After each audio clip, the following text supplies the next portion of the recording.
Oh, for Pete's sakes, a late Christmas gift for me? Thank you, mysterious benefactor. Oh, what a lovely piece of jewelry. I'll just try it on.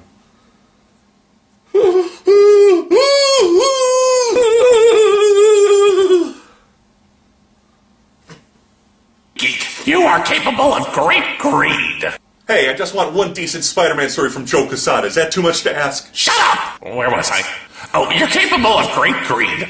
Welcome to the Orange Lantern Corps. Fuck. It's gold, and it's mine, mine, mine. Oh, hi everyone, and welcome back to Comic Book Issues. I'm your host, the Last Angry Geek. Geek, I want something! There's a shock. I want you to review the Larfleeze Christmas special, thus spreading my message of better living through avarice. Huh? Greed. Oh, well, okay. Folks, let's dive right into this one-shot starring everyone's favorite Orange Lantern. First, a little backstory. Larfleeze is an ancient enemy of the Guardians of the Universe, founders of the Green Lantern Corps. Larfleeze, an ex-thief, possessed the Orange Lantern, and anyone he consumed with this power would become a member of his Orange Lantern army. Coming to Earth during the Blackest Night, Larfleeze has remained, finding much in common with the bourgeois capitalists of the United States. Things take a turn for the strange when Larfleeze, who's consumed by constant hunger and a desire to possess everything he sees, learns of a strange little man who will give you whatever you want on December 25th. That's right, Larfleeze believes in Santa Claus. How immature. I mean, I figured it out by the time I was 15. So Larfleeze wakes up on Christmas Day with his trusty sidekick Glomulus. He rushes downstairs to find, horror of horrors, that someone has stolen his Christmas presents. But when he sees that his milk and cookies are untouched, Larfleeze begins to suspect that Santa never came. We're then treated to a page detailing how to make our own Orange Lantern cookies.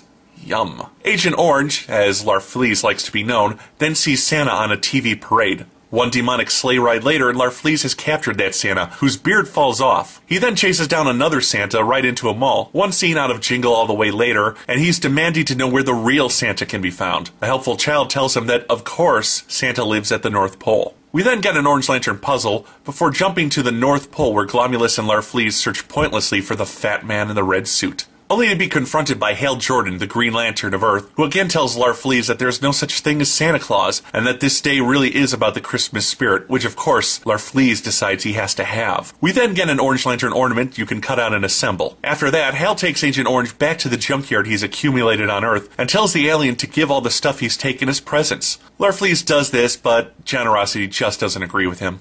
Hal points out the hypocrisy of owning things when his ring can create anything he needs, and asks Larfleeze if there's anything on that list that he really needs. Alone, Larfleeze realized the last thing on his list is what he truly wants: his missing family. That make water come out my eyes. We close the book with a 2-page spread by Tiny Titans artist Art Baltazar, who gives us a tale of Glomulus visiting the home planets of the other corps, and taking a souvenir at each stop before delivering them to Larfleeze to cheer his master up. Aww. So that's the Larfleeze Christmas special. Now, honestly, from his first appearance as a homicidal maniac to his more recent transition to comedic relief, I've come to feel Larfleeze is one of the best new characters that DC has come up with in the last 5 years.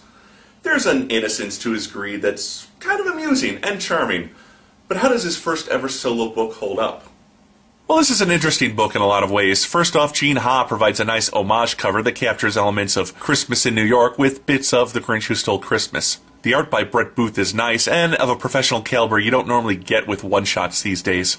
Also, the little gifts in the book, recipe, maze, and ornament, are a bit puzzling. I can't see many kids buying this book as it's targeted at people who read Green Lantern, the teens and older market. And how many fans do you know willing to draw in and cut up their comic books? So what about the story? Well, regular Green Lantern writer Jeff Johns penned this little ditty, and while the characters certainly feel like their normal selves, ultimately this feels pointless. I could almost see in this being a 4-page backup story in a regular Green Lantern book rather than a full one-shot. It's a one-joke story that's stretched a little too thin, even for a Larfleeze fan like myself. And I'm sad to say that Pointless covers most of this book. Nothing really happens, and there are no big revelations. We know from the regular Green Lantern title that Larfleeze wants to find his family. Everything else in this book isn't particularly touching or funny. The Glomulus story is a little more successful at entertaining us, and at least that recognizes that it needs to be quick in telling its tale. Ultimately, I feel like this book would have been better served as part of an anthology. Telling several tales of the alien lanterns dealing with Christmas would have kept the story short and to the point. This book tries, but again, it's just pointless. The art's nice and the story isn't terrible, just pointless. I give the Larfleeze Christmas Special 2 out of 5 stars. No! I want 5 stars! And a credit. No. Then I want your most prized possession. Okay, I'll give you my entire run of Final Crisis. On second thought, I probably have enough crap.